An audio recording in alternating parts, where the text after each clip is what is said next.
Mustard rubbed chicken. One of the most popular recipes of recent. There's no doubt everybody's doing it like crazy online.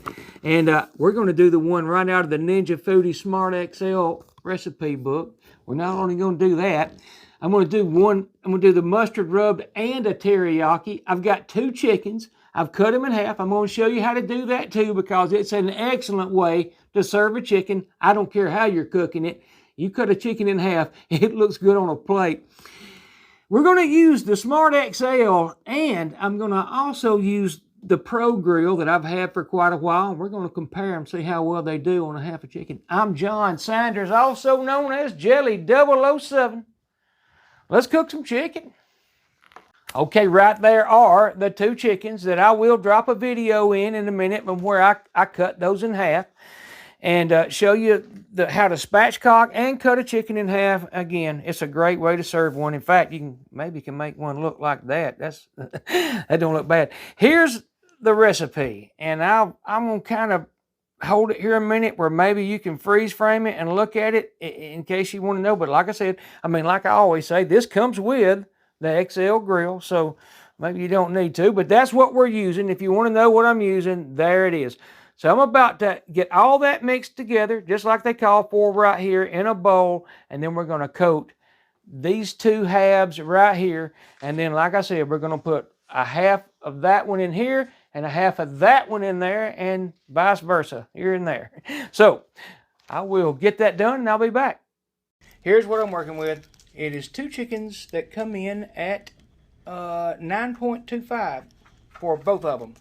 And I'm about to spatchcock them and then cut them in half. Okay, so here's an illustration of how it looks when you're done, so you can kind of see exactly what happens. And all you're doing is removing this backbone. And it is, some people think it's intimidating, but it is not. And it is very simple. It's an excellent way to cook a chicken, even if you just stop at this point and snip the wishbone where you can make it lay flatter, and that's called spatchcocked or butterflied, or a lot of people call it different. Now I'm using these Fiskars, and I do like them. I don't have links on my page, but I'm sure you can go online and find those. Now I usually cut the skin. I just take the scissors or the knife or something and run down through the middle of the backbone to where I can kind of get that out of the way. I really don't know why. It's not that necessary. The skin doesn't like to cut that well, so sometimes just to get it out of the way. But you'll see, these Fiskars work well, although I've got a couple of pair I like. I really like these because you're going to hit a couple of bones that'll give you a little resistance, and you want some power. And there was one of them, but you saw how easy I went through it. So then all you do is the other side, and that chicken is officially spatchcocked. And again, now you gotta, if you want to split that there, if you can see that right there, it is. Now I'm not cutting it because I'm going to do it as I cut it in half, but there's the wishbone.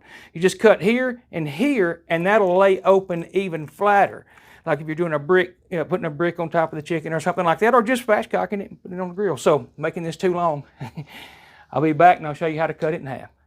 Okay, here is one cut in half, and as you can see, it really makes a good way to present a chicken. It really is. Even if you don't want to serve a whole half of a chicken, it's easy to cut up once it's cooked, but it just works well in a lot of situations. Everything from like a charcoal grill to the thing we're doing. So right here's all you do. I'm using an 8-inch chef knife. You just start in the center, and then you just cut. It's, common sense. Just push down, and it's that simple right there, and there is 2 halves of a chicken. So anyhow, all right, here are the 2 I'm going to do the teriyaki in, and I always allow as much time as possible for teriyaki, and sometimes that's 24 hours, but quite honestly, usually 6 or so, and tonight it's probably going to get about 4 hours. So I'm going to put them in here just like this. And then I'm using PF Chang's tonight. I've actually never used this particular brand for teriyaki, but I love PF Chang, so I got a feeling it'll be good. Now, I'm not going to make it swim. I'm just going to do about that right there, mix it up a little bit, spin it around, put the lid on it. It's going in the refrigerator. And maybe I shake it every once in a while, but it's just this. In fact, I was going to wait before I did that. But it's just this right here. I'm just going to rub them around just like that. And then I'm going to put this in the refrigerator, like I said, and I'll also put those 2 halves in the refrigerator, but the recipe doesn't call for any time to marinate the mustard. So we're just going to do it as we're cooking it. So you get the idea. There it is. I got to wipe my hands off where I can turn the camera off. But that is really all I think it needs is just, you know, just coating. You don't have to fill it up. But now you know. Okay, right here is everything they called for right there. I'm about to mix that up real well and rub it on that chicken. The Dijon mustard, I'm using Grey Poupon. The only thing I changed, they asked for canola. Y'all know my thoughts on canola. I just don't have it. I would have used it, but I'm using avocado. If I'd have had canola, though, I would have used it. By the way, half a lemon is about this right here, which it calls for 2 tablespoons of lemon juice. And that's about what a half a lemon is, or that size lemon. I'll put it like that. But there is everything that's in there. I'm about to mix that up, rub it on that chicken, get these preheated, and we're going to cook them. Be back. Okay, so they've both preheated for about 5 or 6 minutes, and they both have thermometers because I have the Pro version of the older grill, but we're pretty much going to go by this. I mean, I'm going to use that, but it'll just be there. I'm going to put 1 of each on each grill to see how they do, both of them. So let's get this started. I'm going to put this one on right here. I got to get that right. Ooh, didn't mean to do that, but it didn't hurt anything, I hope. And then this one right here. So I got one of the mustard rubbed and one of the teriyakis on that one, and man, my hands are a mess. I'm going to go ahead and close this grill and wipe my hands off just a little bit and do the same thing over here. And then I got to plug that probe in. There's usually no hurry. I've done it with this one many times. We're going to drop this one in right here. And you can hear the sizzle. I mean, they both get very hot. Now that one right there, I'm going to have to scoot it because it's not quite as large. It is a little smaller, but that's one of the reasons I'm doing it, to see how well each one of them do. And if there's an advantage to have the XL or whatever for, say, a whole chicken. Because I've done spatchcock on them before, but I've never done a split chicken. So we're going to plug this one in and this one in. And I may have to move some stuff, so I'm going to do that. Move that to right there. And get where I can see this plug a little better. Because all I'm really going to use this for, I may not even set it for chicken, because all you have to do on this one is hold this down, and you can see the probe temp. So it's 61. In fact, we'll set it. So we'll do preset. I think all you have to do is press this. I may be wrong. I've used this a few times, and I thought you could just press that and go to preset. We've got to go back to manual. And then we'll do preset. And we're going to go to chicken. And it only leaves you with one option. So we're set to that right there. But again, I'm going to be using my thermopen. I'm not going to lie. I'm going to move this where I can get to the front of this one. And by the way, I have them both set to roast, if you notice, because that's what this recipe called for, was roast. So we're going to, on this one, it really, you know, I don't even know if I'm going to set a temp. We'll just watch the temp with that, and we're going to use this. We'll kind of go by this one. As this one gets near what we need, we'll look at it a little better. But anyhow, I'll be back in a minute. You know, I think this one defaults to it either way. I went ahead and pressed a temp IQ, and you get, see, the internal temp of the chicken, but it doesn't give you a lot of options. But 165 is what we want the chicken at, so I'm not going to change that. It doesn't have presets like this one. You just set to what you want it to turn off at, and it's set at 165, so I'm going to leave it there. You can see this chicken is already at 65, up from 61. This one's at 63, so again, I'm going to be relying on this. Yeah, I'll be back. All right, I did forget to start a timer, but somewhere around 1:30 is when we started this cook. So it'll give you an idea about how long it should take. Okay, I'm a little skeptical, or not a little. I know that's wrong, and I looked.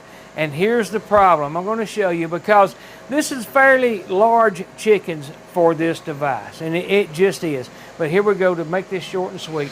There's what happened. I put the probe in, and when I set the chicken in, it kicked it off to the side. So we're going to get the lid back down. That's the main thing we want to do. Now, if you want to drop the probe, here's what happens. If you unplug it, it's going to shut down. So what we're going to do, obviously we're going to this. Unplug it. It says plug in probe. Best thing to do is just, in my opinion, is turn it off. Now we're going to go back to roast, or actually you got to hit power. Go back to roast, lower it to 350, hit start. Now, it's going to think it's preheating again, but it's got that chicken on top of it. Nothing's wrong. You haven't heard anything. All we're going to do is start reading the temp with this. So, I'll be back in a minute. Okay, so if you notice, we're really close to the target temp, which is 170 by the Smart XL. And that's not a bad temp, don't get me wrong. Most people would say 165 or whatever, but take my word. Legs and thighs will handle 180 or 190. The breast, where we have it probed, if you pull it at 170, there's nothing wrong with that temp. Now, I probed this one a while ago, since I have unplugged this, and it was about 3 degrees behind that. Now, that was about 20 degrees ago, so I'm a little edgy.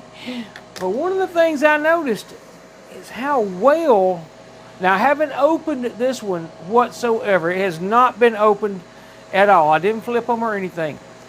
And if you notice how well that teriyaki chicken looked, it looked absolutely fantastic. I'm really anxious to see how that one that hasn't been opened, and even this one, I think it's going to look good. Now, like I said, this one's about to tell me to pull it out, and then we're going to check temps, and there it says. And we're fixing to open this one for the first time. In fact, I'm going to step over here because this one still has 3 minutes, so I got time to do it. And if I don't kick the camera, well, it looks good. Now, you can see it was touching, and that's the first time I've opened it, but it was definitely touching that. But maybe the roasting rack would be an answer for that, but right now, let's get the temp. Man, that is a crispy skin. 170, you see it. I mean, that's what it says it is, and I'm going all the way. Now, that's near the bottom. I just shoved it on down. But around where that probe was, 170. Let's get a look at this one just for the fun of it, and I'll try and get where you can see it too. 180. I'm going to say in the breast right there, the lowest temp I'm going to get is going to be 185. Got a minute and 58 seconds. I'm getting these off. First thing I'm going to do, because this one, like I said, was about 3 degrees behind it, maybe 4. That teriyaki, although I'm doing a cook on the mustard, man, that teriyaki looks excellent. But so does this. I mean, it doesn't look bad. Now, I'm not going to say it looks like that. That really does look good, but it still looks good, and I am sure it is. So let's get some temps right here. And man, it looks good. Let's get a temp right here in the breast. 172, 171, 169. There is absolutely. That is a perfect temp. So we are spot on temperature. So that's all that matters. And a lot of people would say you got to pull it at 165 or whatever. Well, take my word, it's not that big a deal. This right here I would like to have out of there, and I may have to find a different way of doing it. In fact, that worked. I'm going to get this one out. And like I said, in fact, let me show you this. This is how it's kind of crowded in there. But, you know, it's not a problem. You can do it. And those are probably 5-pound chickens, but when you cut them in half, like I said, not only is it a good way to cook them like this, man, it's just a great way to serve it. It's falling apart. It's a great way to serve a chicken. And I'll just say it, man, you serve it like this, like a lot of people do at a lot of restaurants. You know, you can buy half a chicken at barbecue restaurants. Now that is a little bit stuck right there, and I don't want to tear it up, so I'm going to take my time. But like barbecue restaurants, you can get half chickens. And if you're doing it, you know, ever how you're cooking a chicken, that a half a chicken, it's worth doing. That's my point. I'm going to get off of that. I'm going to shut that one down, close that, make some of these YouTube pictures I normally do. But take my word, although the mustard, I'm anxious to taste it now, as far as appearance, man, that teriyaki is beautiful. I don't like that it touched that. So next time, I will not use a grill plate. I will use that roasting rack, and it'll lower me about a ½ inch. So I'll be back. Okay, so I went and got both of these. This is the roasting rack for the older style Ninja, and this is the roasting rack for the newer style. And when you're using roast, that kind of makes sense. Now, a lot of people want to use the grill, but to me, you see, it touched right here. And that's because it looks like a little larger than the rest of them. But if you watch a video, my unboxed video, I call it, I prove in there by using one of my salt boxes somewhere that the internal height of this one and this one is the same. It's not any different. So don't let that just deter you from buying it, because it did touch it. But I think that one did too in this one. And that's because a half a 5-pound chicken is quite a good sized piece of meat. And when they start contracting, even if they don't touch when you close the lid, as they start contracting, they kind of might touch that. So, but this right here, if you ask me, is, if it worked for this video, I probably would have used these. Most people don't have them, so I don't want to use things that people don't have. But these are like special order things you have to get from Ninja. But that will give you another ½ inch. That wouldn't have happened, is my point. So anyhow, we're letting these cool down. I'll show you this too. If you want to know the internal temp of that probe right now, because we're letting these rest. I'm not in a hurry to eat them, and I'm sure they're still plenty warm. But if you want to know the internal temp of what that right there is reading, or the internal temp of that chicken, or whichever one you have probed, you just hold down the manual button for 2 seconds. And there it is, 171. Now, I checked it 4 or 5 times after I pulled them out. The highest I saw it was 181. And take my word, a chicken breast like this, and especially the thighs and the legs, they'll definitely handle 180. So does the breast. I mean, it's not hurt. That is a perfect temp. I think it's a great way to cook a chicken. Again, I think it's a great way to serve one. But I'll be back in a second. We'll cut it up. All right, there is 4 beautiful halves of chicken that anybody would love to have on their plate. But if you can't eat that much, then it's just as simple as this. But I'll say this before I cut them. If you look at that teriyaki, that made a beautiful piece of chicken. But so is the mustard, the mustard rub, and I'm anxious to see how well that tastes and how different it tastes. But again, if you are not wanting to serve someone a whole half a chicken, like a lot of people do at a lot of restaurants, you pretty much just got to pick it up and just kind of go to town with it. And I'm using a 8-inch chef knife. But there you go. You can see it is completely done. I'm going to let that drip just a second. That is excellently cooked, moist, nothing wrong with chicken. I'll double guarantee that. And then same way with, well, you know what, we'll do this one. This is the one from the, in fact, you don't need a knife. It just broke off. That leg broke off. And you can see it's done also, and it is really, really pretty chicken. And I'm hungry. I'm going to cut off a piece right here just to taste it, and also to show you. But the mustard rub is something I was really dying to try. I know I love teriyaki. I already know that. So I'm going to cut off a little piece right here. And I do taste that oregano and stuff. That's really good. I'll kind of leave it at that. I got to find something to wipe my hands off with. Very good chicken. I'd also like to try, let's be honest with you, this teriyaki. I'm going to cut it. which I'll show you the breast. We'll cut it right here in the middle of the breast. And you can see, and I'm gonna let it drip just a second too. That is excellently cooked chicken. It just is. And the grill does that all the time. That's the way it always does it. And hey, as long as you watch your temps, you can make some perfect chicken. I'll just leave it at that. And that is perfect chicken, and it's excellent. All right, we got some bonus footage. This is the next day, and I reheated the chicken. I'm going to tell you a little bit about how it did, but mainly, there it is from last night. And I'm going to show y'all how I clean my Ninja grills. Now the chicken, it reheated excellent. I used my smaller Ninja oven, the one that flips up, the only one I have at this time. 175 for about an hour, and it was perfect. It was the chicken was moist. There was nothing wrong with it. It all was fantastic. Now, well, and I did use some different sauces. I actually put teriyaki on some of it, but the rest of it I just put barbecue sauce and some loaf bread. It was really good. Made an excellent lunch.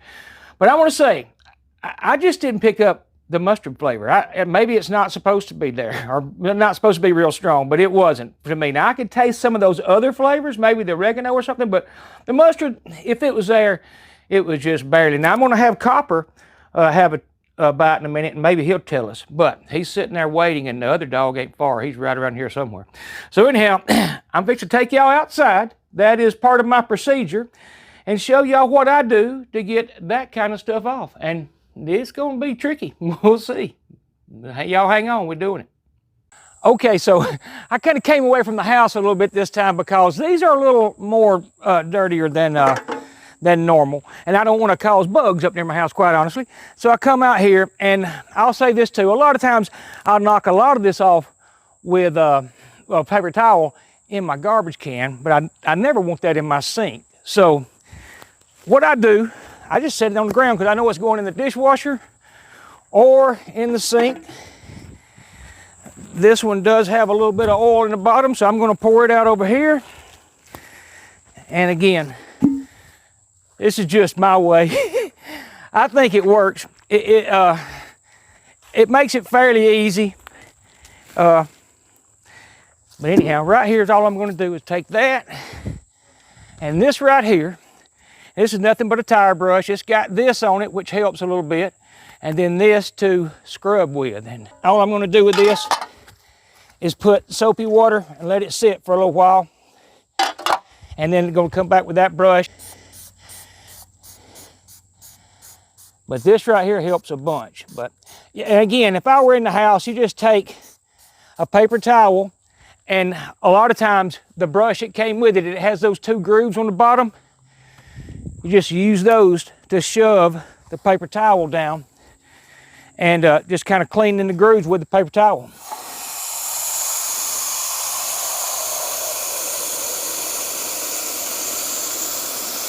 So anyhow, you get the idea.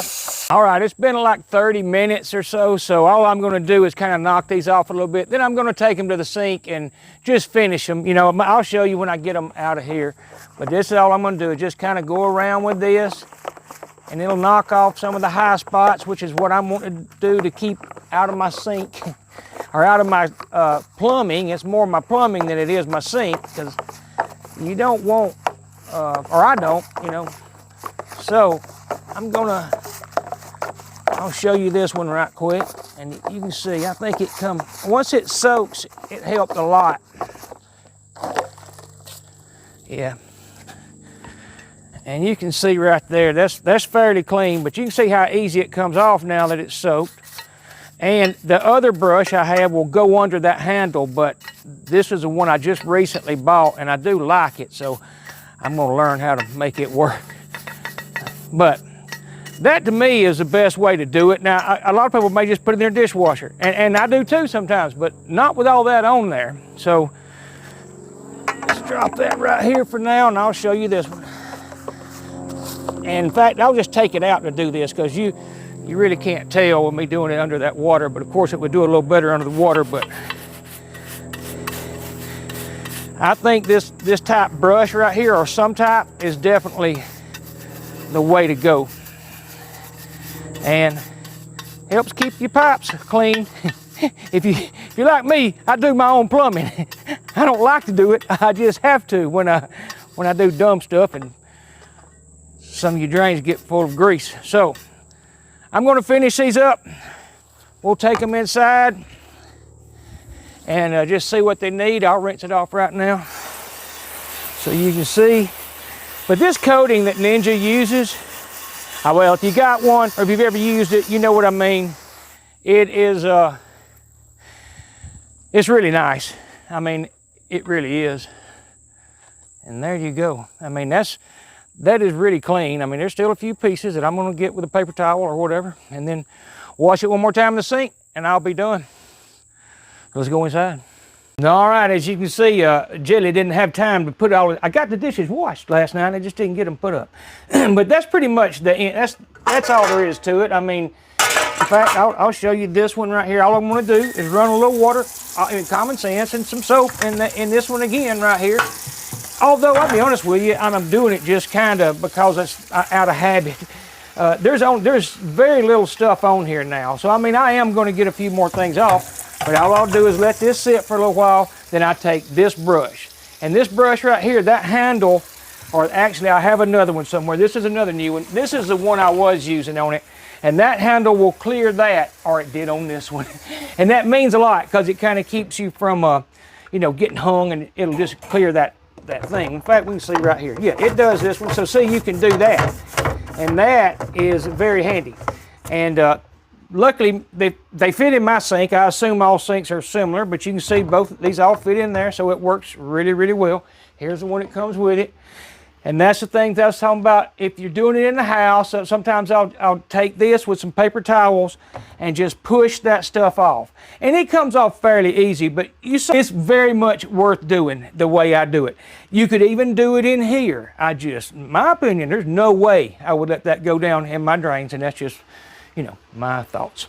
But anyhow, there you go. I'll put you back to the end of the other video, and y'all have a good night. Bye-bye. So anyhow, hey, if y'all learned anything from this, or you enjoy it, or any above, y'all give me one of these. Oh, thumbs up. I was so happy to find that. Found it at a discount store, believe it or not. So I love it. And I love y'all. So y'all come back to see me. Cook you some, go watch the part where you cut the chicken in half. That's the most important part, or it's one of the most important parts here. And you can really impress some people. Hey, I love y'all all. Come back to see me. Bye-bye.